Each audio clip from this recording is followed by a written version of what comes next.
Assalamualaikum warahmatullahi wabarakatuh. Salam sejahtera bagi kita semuanya. Om Santi Santi Om, Namo Buddhaya, salam kebajikan.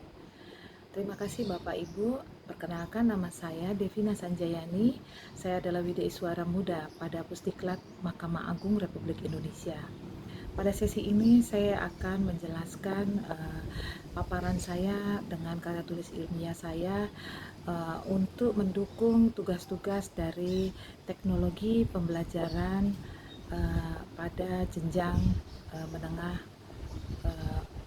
di Pusdiklat Purnajati. Pada sesi ini saya akan menjelaskan, judul saya adalah Pengembangan Badan Penelitian Pengembangan Hukum dan Peradilan Pendidikan dan Pelatihan Mahkamah Agung sebagai Corporate University. Bapak Ibu sekalian, latar belakang masalah saya di sini adalah tantangan instansi pemerintah di mana masa yang akan datang sangat besar. Perubahan lingkungan strategis kementerian atau lembaga menuntut suatu kesiapan dalam menghadapi perubahan melalui peningkatan kompetensi sumber daya manusianya agar tidak gagap dalam merespons setiap perubahan tersebut, sehingga mampu mengemban tugas mewujudkan visi misi organisasi sesuai dengan core bisnisnya masing-masing institusi pada pemerintahan. Kondisi ini hanya dapat terwujud apabila sumber daya manusia, kementerian atau lembaga memiliki kompetensi dan kapasitas unggul sebagai syarat kesiapan dan kemampuan kementerian atau lembaga mampu menghadapi tantangan tersebut, sehingga tidak terkecuali pada Mahkamah Agung. Mahkamah Agung membawai kantor peradilan di seluruh Indonesia yang terdiri dari peradilan agama, peradilan umum, peradilan tata usaha negara atau PETUN, dan peradilan militer. Jadi ada 4 peradilan di bawah Mahkamah Agung, di mana jumlah dari PNS di Mahkamah Agung adalah 29.817 pegawai yang beraneka berbagai jabatan yang ada seperti hakim, panitera, pejabat administrator, pejabat tinggi pertama dan madya, pejabat fungsional keahlian dan keterampilan, staf pelaksana, dan jabatan-jabatan lain yang ada sesuai dengan ketentuan perundang-undangan. Sebagai salah satu institusi negara utama di bidang yudikatif, maka Mahkamah Agung akan mengemban tugas dan fungsi yang sangat strategis. Dalam konteks ini, sangat jelas bahwa Mahkamah Agung membutuhkan sumber daya manusia yang sangat unggul. Dalam mewujudkan SDM unggul tersebut tidaklah mudah. Dibutuhkan suatu kompetensi atau strategi dalam menciptakan kompetensi SDM yang handal dan mumpuni. Disebabkan kondisi kompetensi SDM Mahkamah Agung yang beraneka ragam, tidak semuanya berada pada level kompetensi yang tinggi, maka dibutuhkan akselerasi pengembangan kompetensi melalui inovasi, pelaksanaan pendidikan dan pelatihan melalui model korpu yang diharapkan melalui korpu university ini, maka pengembangan kompetensi SDM Mahkamah Agung dapat dilaksanakan secara cepat, tepat, akuntabel, efektif, efisien di tengah tantangan pemerintah yang terus berubah. Dengan adanya puluhan ribu PNS yang ada di bawah Mahkamah Agung dan tersebar di seluruh Indonesia, melalui unit satuan kerja memerlukan pengembangan kompetensi dengan fokus yang jelas. Apalagi saat ini sesuai dengan amanat peraturan pemerintah nomor 11 tahun 2017 tentang manajemen ASN, dinyatakan bahwa setiap PNS berhak memperoleh 20 JP setiap tahun untuk memperoleh pengembangan kompetensinya.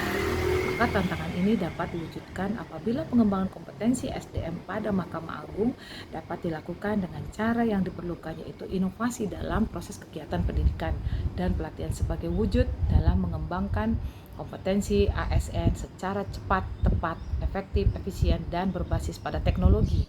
Karena saat ini adalah SDM ditantang betul-betul bersaing dalam era digitalisasi 4.0.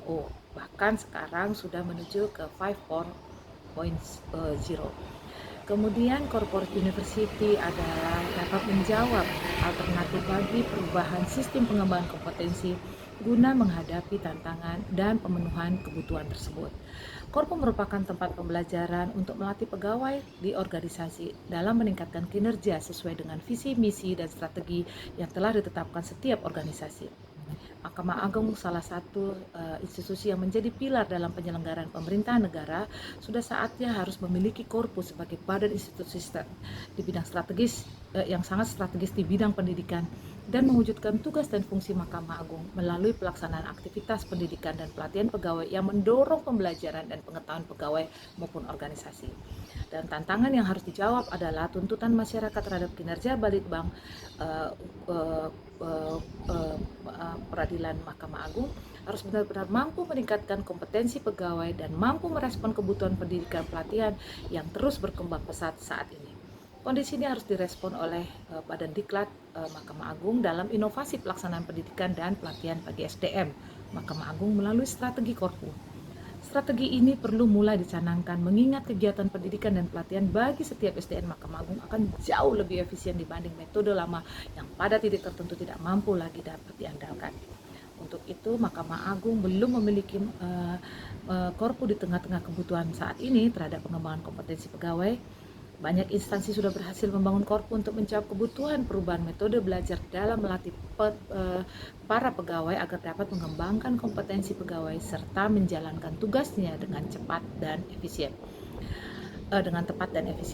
Dalam menciptakan metode pembelajaran yang cepat, tepat, dan akuntabel, dibutuhkan peran teknologi yang mendukung peran tugas tersebut dan fungsinya pada Badan Diklat Mahkamah Agung agar berjalan dengan cepat, tepat, efektif, efisien dalam menjawab tantangan zaman.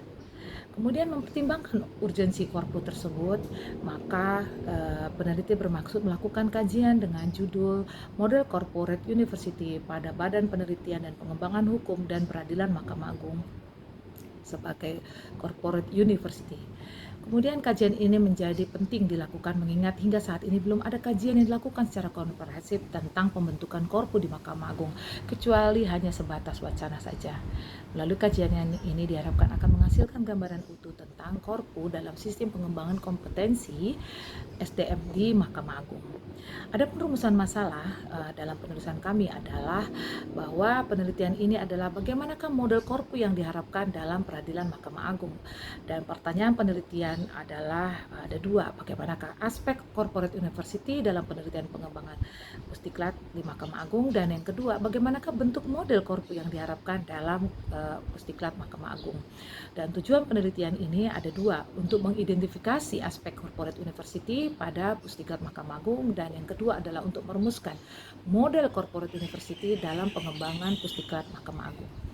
Dan manfaat penelitian ini adalah sebagai awal kajian terhadap pembentukan korpu pada pusdiklat Mahkamah Agung dan menjadi dasar dalam kajian selanjutnya berkaitan dengan pembentukan korpu di Mahkamah Agung, dan dapat memberikan sumbangan pemikiran kepada pusdiklat dalam membentuk korpu. Dan tinjauan pustaka di sini ada tiga, yaitu manajemen sumber manusia yang kami lakukan melalui aspek yang ada di dalamnya dengan menggunakan buku-buku pustaka, dan yang kedua adalah pendidikan dan pelatihan, yaitu konsep corporate university memiliki erat dengan pendidikan dan pelatihan. Untuk itu bagian ini akan dipaparkan tentang korpu university, dan yang ketiga adalah pengertian dan konsep dari korpu university, bagaimana persyaratan pembentukannya, bagaimana tahapan langkah pembentukannya, merumuskan modelnya, dan aspek apa yang ada dalam pembentukan korpu university. Dan metode penelitian yang kami lakukan adalah dengan instrumen utama sumber data ditentukan secara purposif dan snowball, teknik pengumpulan data dengan triangulasi, yaitu gabungan analisa data yang bersifat induktif dan menekankan pada makna generalisasi. Dan metode deskriptif adalah suatu metode yang ditujukan untuk menggambarkan suatu analisa penelitian tetapi tidak digunakan untuk membuat suatu kesimpulan yang lebih luas seperti yang diungkapkan oleh Sugiono pada tahun 2005. Dan teknik pengumpulan data adalah melalui wawancara dan kemudian studi pustaka. Dan lokus penelitian kami adalah pada pusdiklat Mahkamah Agung, dan key informannya adalah pada pimpinan kami, Kepala Badan Pusat Pengembangan Penelitian Mahkamah Agung, dan pejabat kapusnya, Kepala Pusat Pusdiklat Mahkamah Agung, dan pejabat administrator lainnya, juga Kepala Biro SDM Mahkamah Agung. Demikian penyampaian paparan kami tentang karya tulis ilmiah kami pada persyaratan proposal ujian menengah jenjang menengah pada Pusdiklat Murnajati, dengan menjawab tugas dari teknologi pengembangan pembelajaran ini. Maka kami sudahi presentasi kami pada siang hari ini. Terima kasih. Assalamualaikum warahmatullahi wabarakatuh.